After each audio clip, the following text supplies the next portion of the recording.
हिंद महासागर में अचानक जोरदार धमाका। कुछ ही मिनटों में एक बड़ा ईरानी जहाज पानी में समा गया। समुद्र में तैरती लाशें, चीखते लोग और अब तक 80 मौतों की पुष्टि की गई। लेकिन सबसे बड़ा सवाल, क्या यह हादसा था या फिर श्रीलंका के पास किसी पनडुब्बी का घातक हमला हुआ? और अगर यह हमला हुआ तो इसके पीछे कौन था? श्रीलंका के तट के पास हिंद महासागर में एक बहुत बड़ा समुद्री हादसा सामने आया है।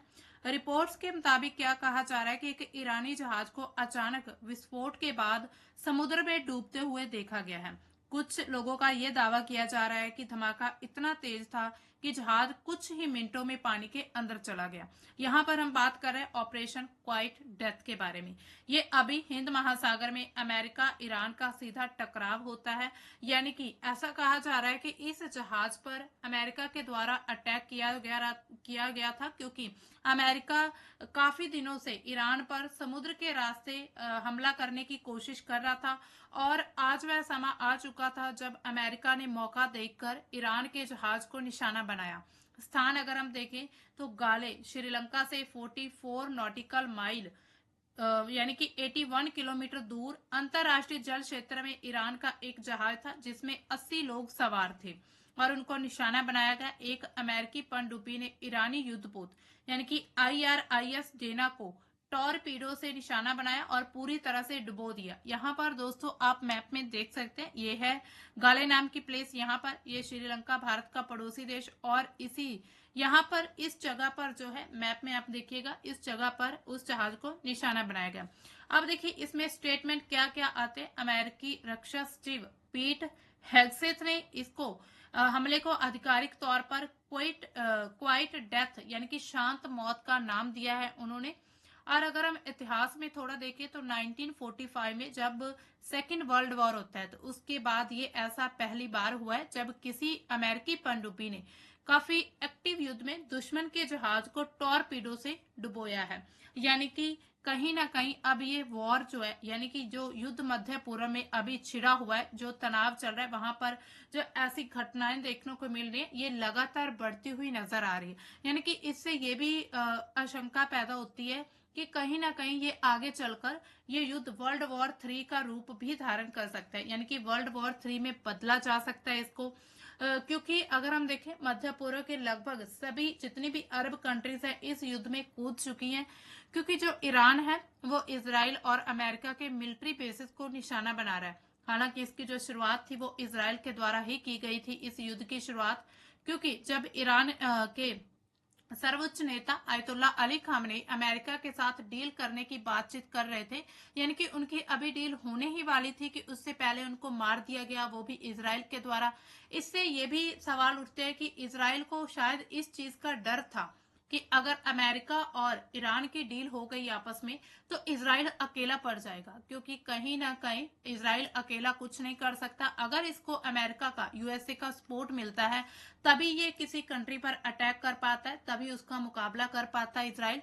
वरना जो इसराइल है, यानी कि अगर हम उसका थोड़ा मैप ही देखें तो इतू सा यानी कि छोटा सा इसराइल है, जो कि किसी भी कंट्री के द्वारा आसानी से खत्म किया जा सकता है। हालांकि उसकी जो साइबर सिक्योरिटी जो यानी कि उनकी जो डेवलपमेंट इस क्षेत्र में किया जा रहा है, उनकी जितनी भी एआई के क्षेत्र में बहुत ज्यादा उन्होंने महारत हासिल की हुई है, यानी कि एआई के क्षेत्र में काफी आगे बढ़ चुका है इसराइल। तो ऐसे में क्या है, इसराइल को डर था कि अगर यूएसए ईरान एक साइड हुए तो इसराइल पीछे हो सकता है, और इसराइल को यह मंजूर नहीं था। तो इसी वजह से उन्होंने इस डील को होने से पहले ही खामेनेई को मार गिराया। और उसके बाद ईरान में जो तनाव बढ़ा, जो वहां पर लोगों के द्वारा प्रोटेस्ट किया गया, वो सब आपने काफी 4-5 दिन से लगातार न्यूज देख रहे हैं, उन सभी में हमें देखने को मिलता है। हर जगह जो है इस्लामिक यानी कि मुस्लिम लोगों के द्वारा जो है प्रोटेस्ट किया गया था, क्योंकि जो आयतुल्ला अली खामनेई है वो ईरान के सिर्फ सर्वोच्च नेता ही नहीं बल्कि उनको एक धर्म गुरु के रूप में भी मान्यता दी गई थी। इसके अलावा अगर हम जहाज की बात करें तो उसमें करीब 180 लोग थे, जिसमें 80 लोगों के जो है मौत हो चुकी है और 32 लोगों को करीब बचाया जा चुका है, यानी कि सुरक्षित है। इसके अलावा कुछ लोग लापता होने की भी खबर सामने आई है और अभी तक सर्च ऑपरेशन जारी किया जा रहा है। श्रीलंका के नौसेना वायुसेना के द्वारा मानवीय आधार पर रेस्क्यू किया जा रहा है। समुद्र में केवल तेल का ही रिसाव दिखा है, यानी कि ऐसा माना जा रहा है कि ये जो टैंकर था, ये जो पूरा जहाज था, ये तेल से भरा हुआ था। इसी वजह से समुद्र में पूरा तेल जो है वो फैल चुका है। इसके साथ ही अब कहीं ना कहीं श्रीलंका पर भी सवाल उठने शुरू हो जाएंगे कि श्रीलंका के नजदीक ऐसी घटना कैसे हो सकती है। या तो श्रीलंका ने वहां पर अमेरिका या फिर इजराइल के किसी टॉर्पीडो को या फिर किसी भी पनडुब्बी को वहां पर रहने की अनुमति दी, क्योंकि ये उसके क्षेत्र में आता है, श्रीलंका के एरिया में। तो ऐसे में ऐसा माना जाएगा ईरान के द्वारा, मतलब ऐसा मानने की कुछ संभावना है कि श्रीलंका जो है वो यूएसए और इसराइल का इस वॉर में साथ दे रहा है। इसके अलावा पृष्ठभूमि देखें तो युद्ध की जो अभी चल रहा है अमेरिका, इसराइल और ईरान के बीच, आज युद्ध का 5वां दिन है और लगातार एक दूसरे पर अटैक किए जा रहे हैं। तनाव का कारण क्या था? सबसे पहले कारण तो ये थे कि इजराइल और अमेरिका नहीं चाहते थे कि ईरान के पास न्यूक्लियर हथियार हो, यानी कि परमाणु हथियार हो। हालांकि ईरान ने हर बार यही अपना बयान दिया था कि वो न्यूक्लियर हथियार नहीं बना रहा, बल्कि अपनी ऊर्जा के क्षेत्र में, यानी कि खुद को आगे बढ़ाने के लिए परमाणु का संवर्धन किया जा रहा था। लेकिन ईरान के खिलाफ जो अमेरिका, उसके प्रतिबंध इतने ज्यादा लगा दिए गए कि ईरान भी अब इन प्रतिबंधों से तंग आ चुका था। तो ईरान अब यूएसए और इजराइल के सामने झुकना बिल्कुल भी मंजूर नहीं करता। इसी वजह से ये चीज इजराइल और यूएसए को अच्छी नहीं लगी और उन्होंने ईरान पर अटैक करने शुरू कर दिए। सबसे पहले जो ईरान के प्रतिबंधों के कारण इकोनॉमी डाउन हुई, वहां पर लोगों के द्वारा, यानी कि उनकी जनता के द्वारा ही प्रोटेस्ट किया गया। वहां पर खामेनेई की सरकार को गिराने की बात कही गई थी। और इसके साथ ही अमेरिका और इजराइल के द्वारा भी अपील की गई थी ईरान के लोगों से कि वो खामेनेई के शासन को उखाड़ फेंके और उसके अगेंस्ट प्रोटेस्ट करें। और अमेरिका ने खुले तौर पर यह कहा था कि वो ईरान के लोगों का साथ देगा जो उस प्रोटेस्ट में शामिल थे। यानी कि उन्होंने ये तक कह दिया था कि अगर जो ईरान के जो प्रशासन है उसके द्वारा प्रोटेस्ट करते हुए लोगों पर कोई भी कार्यवाही की गई तो अमेरिका जो है उनको नहीं छोड़ेगा, यानी कि ईरान के जो प्रशासन है उसको खत्म कर देगा या फिर उन लोगों का बदला लेगा। तो ऐसे में क्या है, ये एक तरह से युद्ध की, उस समय पर सिर्फ युद्ध को हवा दी जा रही थी अमेरिका और इजराइल के द्वारा। तो ये सबसे पहला कारण यही था। दूसरा कारण इसके बाद बनता है जब ईरान के नेता को मार दिया जाता है इजराइल के द्वारा, और उसके बाद ये तनाव लगातार बढ़ते जा रहे हैं और इसके साथ ही सैन्य ठिकानों पर हमले भी जारी हैं एक दूसरे के द्वारा। जहाज का मिशन क्या था? IRIS डेना जो है, यानी कि जिसको ईरानी जहाज माना जा रहा है, भारत के विशाखापट्टनम में आयोजित इंटरनेशनल फ्लीट रिव्यू 2026 में हिस्सा लेकर वापस ईरान लौट रहा था। यानी कि वो ईरान वापस जा रहा था, जो कि एक भारत के विशाखापट्टनम में एक प्रोग्राम आयोजित था, उसमें गया था भाग लेने, फिर वापस लौटा तो फिर उन लोगों पर अटैक किया गया है। इसके अलावा अगर हम देखें सैन्य रिकॉर्ड क्या है, 1945 के बाद पहली बार कोई पनडुब्बी के द्वारा युद्धपोत को डुबोना नौसेना युद्ध के एक नए युग का संकेत है।